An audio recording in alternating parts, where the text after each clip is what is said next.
Hello and welcome to my channel.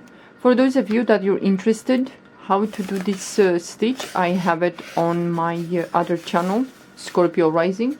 I will put the link below this video in the description box, and you can see this video tutorial.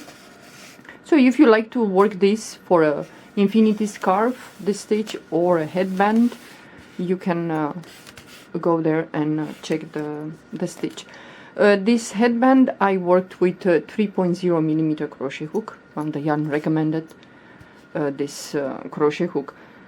This is not, maybe spring, it's not so thick, but if you like to do it a little bit thicker, well, that's okay.